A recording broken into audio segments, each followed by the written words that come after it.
All righty, it's the Keiser Report time. I'm Max Keiser, and the world has changed because the U.S. as a hegemonic power is coming under some new competition, Stacy. Well, Max, you remember before the inauguration, Donald Trump had met with Jack Ma in Trump Tower in New York. Right before the inauguration at Davos, Jack Ma spoke to the world's press, and he had some quite interesting things, and I'm just wondering how this is going to impact this administration going forward. Chinese billionaire Jack Ma says the U.S. wasted trillions on warfare instead of investing in infrastructure. It's not that other countries steal jobs from you guys, Ma said. It's your strategy. Distribute the money and things in a proper way. He said the U.S. had wasted over $14 trillion in fighting over the past 30 years rather than investing in infrastructure back at home. So where did all that money go? Right, well, we're in a new era. Really, it's the end of the era of the nation state, and it's the beginning of the era of the corporate state. So Jack Ma heads up Alibaba. It's a $250 billion company. It's one of these multi-$100 billion companies headed by the richest people in the world, all reporting back to Trump and his minions. So this is the beginning of the corporate state. And Jack Ma has the ability to influence policy in China and around the world, and so do the other titans who run these huge, soon to be $1 trillion corporation, perhaps, in the case of Apple or Alphabet, formerly of Google. This guy is a multi-billionaire, and he's at Davos, and he's responding to, remember we had talked about their big fear was the rise of populism. In fact, that outsourcing, he said, is a wonderful thing. But he said the American multinational companies made millions and millions of dollars from globalization. The past 30 years, IBM, Cisco, Microsoft, they've made tens of millions. The profits they've made are much more than the 4 Chinese banks put together. But where did the money go? If they're just keeping it all to, remember those 8 billionaires that control more wealth than the bottom 3.7 billion, why didn't they distribute it? Well, Jack Ma needs a little lesson in economics. Let me explain to Jack that the U.S. dollar is backed by the Pentagon, and the U.S. dollar is the world global reserve currency, and Chinese currency is pegged to the dollar, and the global commercial markets are all pegged to the dollar. Commodity markets are pegged to the dollar. You know, when Japan wants to buy oil, they have to buy dollars first and then buy oil. So it's all about the U.S. dollar. And otherwise, what would happen is, if that wasn't the case, and the U.S. didn't spend trillions and trillions of dollars on wars and killing lots of innocent people, the price of things like gold and silver would skyrocket, and then the U.S. would no longer be in a position to have a currency backed by violence and the Pentagon, and the warmongers who live around Washington, D.C. would not be billionaires. Now I want to look at the domestic critique of the U.S. economy going forward, how Obama failed, and Obama's failure resulted in Hillary's failure, but also in the failures of many governorships, state legislatures, senators, congressional races. Remember, the Democrats lost 1,000 seats. So what went wrong for them, and for the Trump administration going forward, how to rectify this situation where we have the poor global elite meeting in Davos and very worried about expressing any emotion and being, concerned about their welfare. Well, Democrats can't win until they recognize how bad Obama's financial policies were. 2 key elements characterized the kind of domestic political economy the administration pursued. The first was the foreclosure crisis and the subsequent bank bailouts. The resulting policy framework of the Tim Geithner's Treasury Department was, in effect, a wholesale attack on the American home, the main store of middle-class wealth, in favor of concentrated financial power.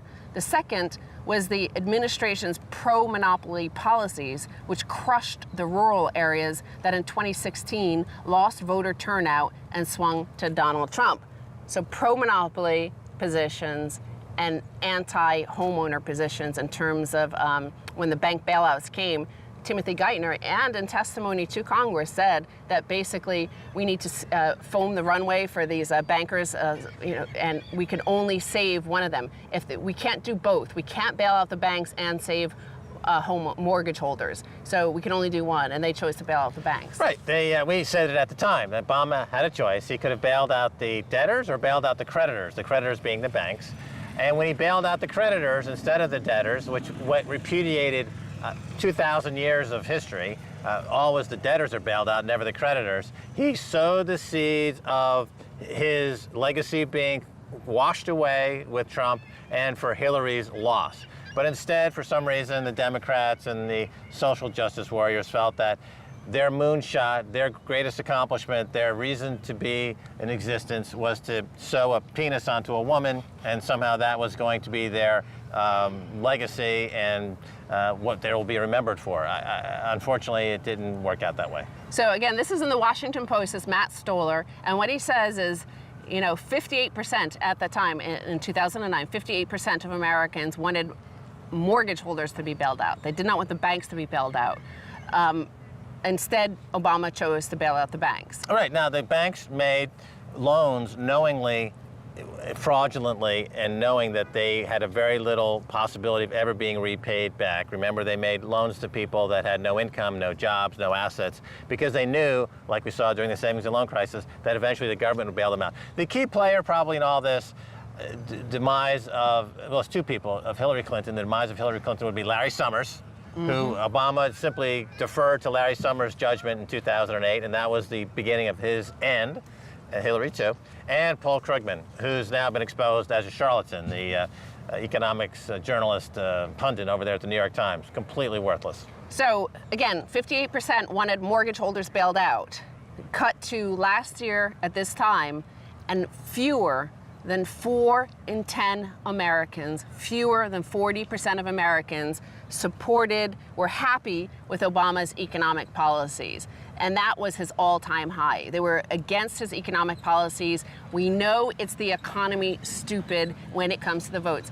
You could say it's Putin, you could say it's racist in Indiana and Wisconsin and Michigan. You could say that all you want till you're blue in the face. But the fact is that fewer than 4 in 10 Americans were satisfied with Obama's economic policy. Yes, his favorability ratings were up at like 80%. He's a good guy, he's a nice guy, he has a nice smile, he's a good orator. But the fact is, nice guys do bad economic policies too.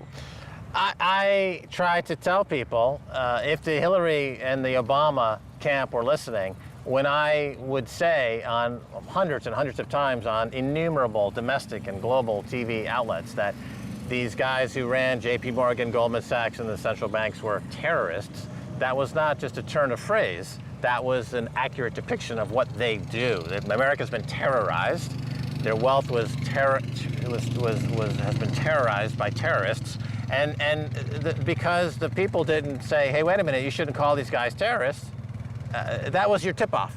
That was your cue that your policies were wrong. But they were tone deaf, and now Hillary is selling hot dogs at Coney Island, and Obama will be, who knows where he'll end up, probably at J.P. Morgan. But Obama was just a continuation of Bill Clinton and his policies and Tony Blair sort of policies. So Matt Stoller goes back to how they started. Because remember, we have to go back to what the Democrats used to be, because in the 1970s, a wave of young liberals, Bill Clinton among them, destroyed the populist Democratic Party they had inherited from the New Dealers of the 1930s. The contours of this ideological fight were complex, but the gist was, before the 70s, Democrats were suspicious of big business. They used anti-monopoly policies to fight oligarchy and financial manipulation, creating competition in open markets, breaking up concentrations of private power, and protecting labor and farmer rights were understood as the essence of ensuring that our commercial society was democratic and protected from big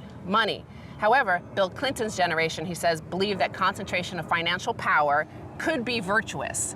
Yeah, they called it the third way. Yes. Him and Tony Blair, that somehow kowtowing to terrorists on Wall Street was, it made him fabulously wealthy, that's true. But he bankrupted a nation. And if my run for Congress, I'm going to be returning to a pre-Clinton Democratic platform with some other bells and whistles and borrow some things from the Trump campaign, and it'll be a whole new era.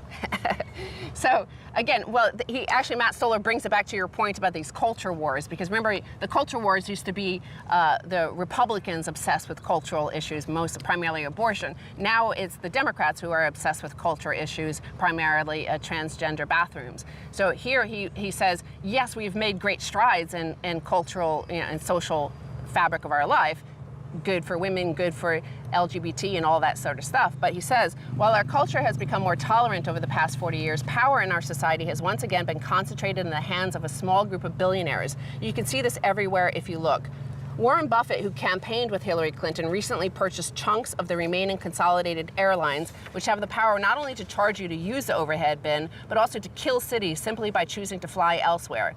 Internet monopolies increasingly control the flow of news and media revenue. Meat packers have recreated a brutal sharecropper-type system of commercial exploitation, and health insurers, drugstores, and hospitals continue to consolidate, partially as a response to Obamacare and its lack of public option for health coverage. But did you see anybody, any of these liberals, any of these elite Beltway media, all they do are condemning people as either racist or they want to kill the 12 million people that had Medicaid. They do nothing. They did not mention at all the consolidation and the monopolies that have developed because of Obamacare. They don't seem to care that you and I, for example, or many people in many states only have one provider. That is a form of corporatism, tyranny, whatever you want to call it. It is monopoly.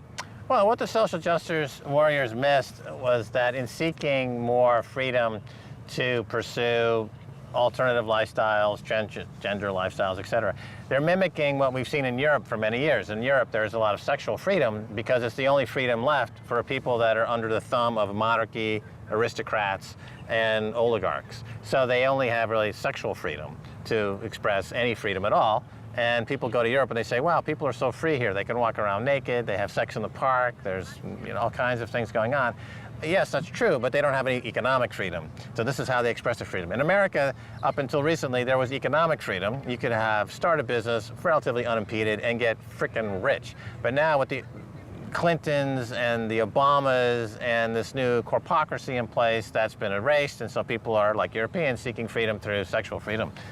Well, again, in the last few seconds here, I want to say that going forward, we don't know what Donald Trump's policies are.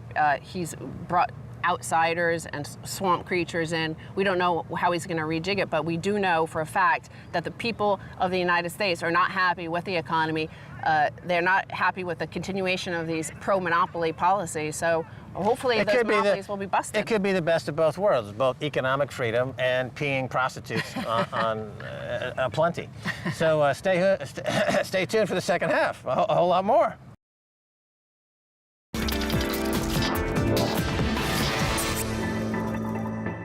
Welcome back to the Keiser Report. I'm Max Keiser. Time now to return to our conversation with Charlie Shrem, the Nelson Mandela of Bitcoin. Charlie, welcome back. Nelson Mandela of Bitcoin. Yeah, I hope that sticks. I like that. It will.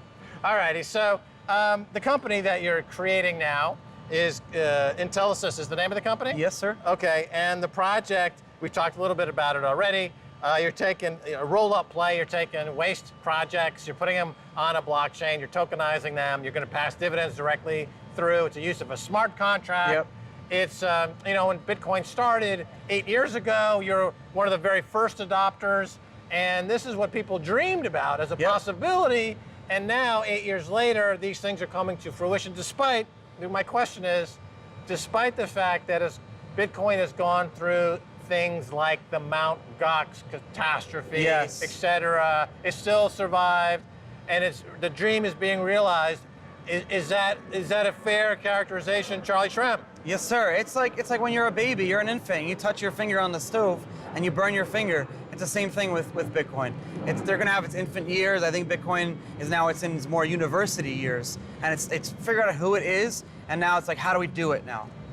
All right, so another big problem that plagues the Bitcoin sector, if you will, or a big issue, is this scaling issue. Yeah. About essentially the block size.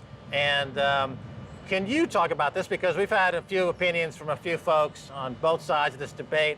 One of your early adopting cohorts, Roger Ver, is very big on Twitter, social media, so giving his opinion on this. What was your? Can you just describe what the problem is and give your opinion? The problem is the future of Bitcoin. Obviously, there are just so many transactions that can fit into a block, which gives you confirmations every 10 minutes. So the two schools of thought you should say now are, how do we fix that issue?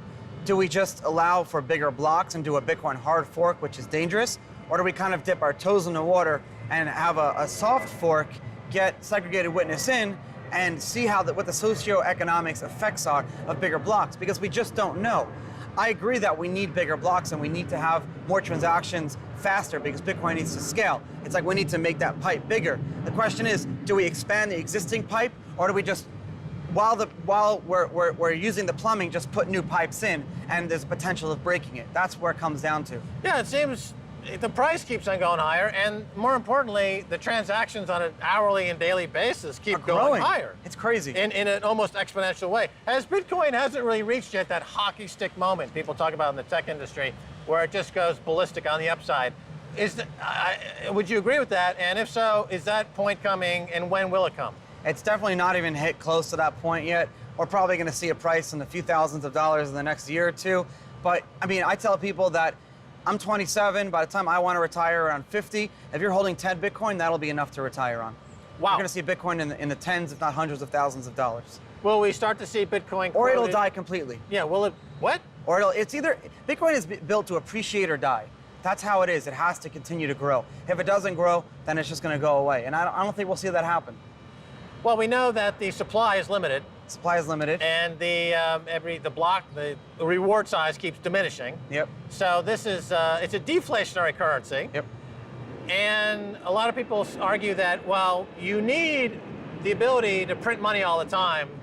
And whether a central bank does it or a federal government does it, you still need that ability. Having a currency like gold or Bitcoin that's inherently deflationary is poison to an economy. Can you speak on this? Those are the same people who believe that spending is a way to save the economy instead of saving. It's a totally different school of thought when it comes to economics. You and I know that anyone who's saying that we need to have the printing press and the ability to print money on demand are the ones who are in control of those printing presses. And that's how they want to do it. It's short-term band-aids when you print money, but long-term effects, as we've seen it over and over and over and over again. You said that the average lifespan of any currency is like 27, 30 years. I mean, why? Because we just print money out of control. We spiral, the inflationary spiral, and then the currency dies. Hyperinflation, they remove a bunch of zeros, and we start all over again. All right, let's return to that chapter in your life that is special. It's unique. It's I would say it might even be character defining, if that's not too much of a. No, it definitely was character defining. I'm talking about your year in jail. My year in prison, my sabbatical. Okay, so interesting. A lot of fantastic folks have been in prison. Yeah. Nelson Mandela being one of them, and Gandhi. Gandhi, of course, and No, I'm never going to compare myself to Gandhi. No, I think the Nelson Mandela one's good.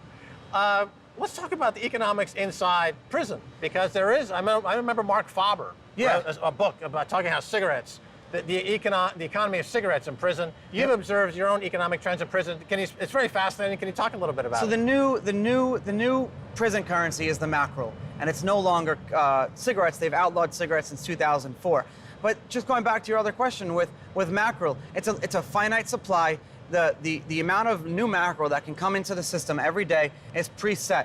One inmate can only buy 14 packs of mackerel and soybean oil every week. It's a tin of mackerel? It's a tin of mackerel and soybean oil. It costs $1.50, and one inmate could buy 14 of these per week. So it's 14 times 500 inmates times 52 weeks. That's how many mackerel will ever be in the system every year. It's an automatic process, just like Bitcoin. We know how many will be. Then there's consumption. People eat these mackerel. It's a great store of value because it's the most widely used transactional currency, but also utility value as well as value as a unit of account. Exactly, and people eat it, people use it, people trade it, and it's the most widely used. But what happened was, and this is the most interesting thing I've ever seen, and I still can't explain it, was there are people that are in prison 10, 20, 30 years.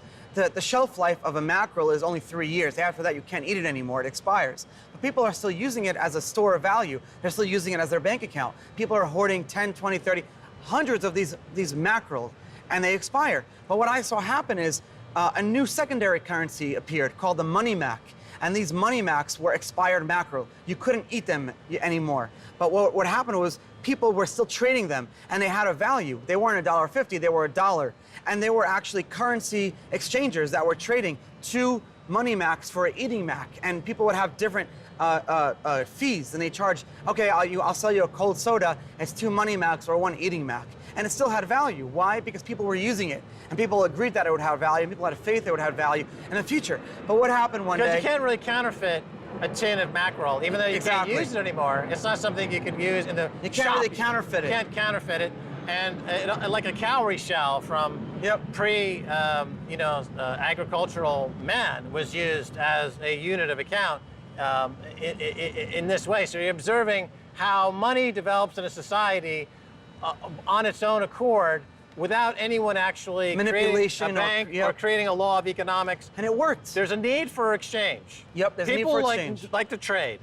And so money evolves out of this need, and something like a tin of mackerel ends up as the de facto unit of account and currency. Yep. And in prison, this is what and happened. let me tell you how it failed, though. When the market manipulation came in and when the administration came in, someone, I don't know what happened to this person, but he had thousands of these money Macs. And instead of removing them from circulation, the administration just put a big postal service bin filled with these and gave them to whoever wanted to take them. So overnight, the market was flooded and hyperinflation was introduced. It's Venezuela. Just like Venezuela. And all of a sudden, overnight, I went to the guy in the soda and I said, here's 2 money Macs. Can I get a soda? He said, no, I'm good on money Macs. I'm not taking it anymore. And no one would accept it anymore. And overnight, the value is completely dead. People lost their wealth. So here the warden is acting like a manipulator. I know who it was, but yes. Somebody within the system there was acting as to try to add their value to the system, and in so doing destroyed it. Hyperinflated it. Hyperinflated it. Now, there's famous stories of folks in prison that end up converting inmates. I think like Malcolm X, I think, was converted to Islam in his stay in prison. That's another guy to compare. Yep. You are one of the, you're not the Jesus of Bitcoin, because that, of course, Bitcoin is Roger Ver. You are the Bitcoin Moses. You are the Moses of Bitcoin. So did you convert anyone in prison to the ethos and the religious fervor that is Bitcoin? I'll tell you this, once people found out who I was bombarded with questions constantly every day. I had Why Bitcoin magazine send me a few dozen Bitcoin magazines just so I can give it to people to leave me alone. It came to a point where, like, you can only ask me Bitcoin questions between 5 and 6 at night. Other than that, I need my own time. I have things to do. I have things going on, but everyone was asking me questions. But it's hard. I mean, explaining to someone a blockchain with a whiteboard, with just a Sharpie marker and on an expo board is very difficult to do, drawing out the blockchain. But we did it, and people were so interested in it. Well, even the administration was. People who end up in prison, intellectually they become incurious, and they end up turning to a life of crime, if you will. Yeah. And part of prison rehabilitation, a lot of times, is to get prisoners actively engaging their minds. Could Bitcoin education be a way to end recidivism and to get inmates and prisoners back into society as a functioning society? 100%. I mean, a bit highfalutin, but 100%. The biggest issue I see with crime is people don't know how to manage their money. Personal finance needs to be a class that's taught to every child. If people knew how to budget their money, have a job, be able to spend, hopefully they wouldn't become drug dealers. I know they'd have to work too, but Bitcoin teaches people the concept of money, how money works, how to budget your life, how to be your own bank. Bitcoin teaches people that.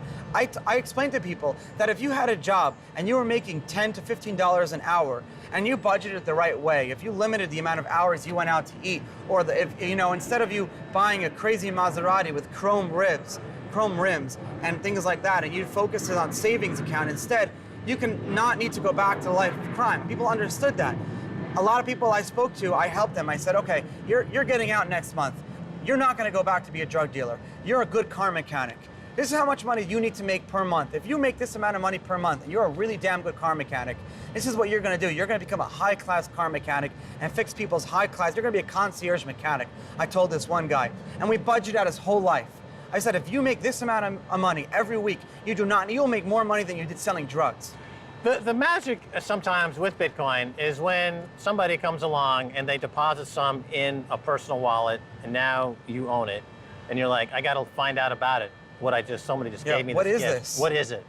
What about a program where prisoners automatically get a wallet and a fractional piece of a Bitcoin and compels them immediately to open their mind and to do the process you just described? Yep. Is that a worthwhile project? 100%, because when someone gives you like $1, you don't feel like you have a vested interest in the future of this monetary system. But when you give someone Bitcoin, now they have like a vested interest. Now they want to understand it better. They want to be part of this fledgling future thing. And you could do some classes on that. That's a great idea. Let's do that together, Charlie. definitely we'll do work that on that together. together. We need to ask Stacy to come up with a snappy name. Yep. And we'll launch this Bitcoin out of prison program. Yep. All right, thanks for being on the show. Bits for felons or something like that. Bits for felons. Cool. Thanks again, Charlie.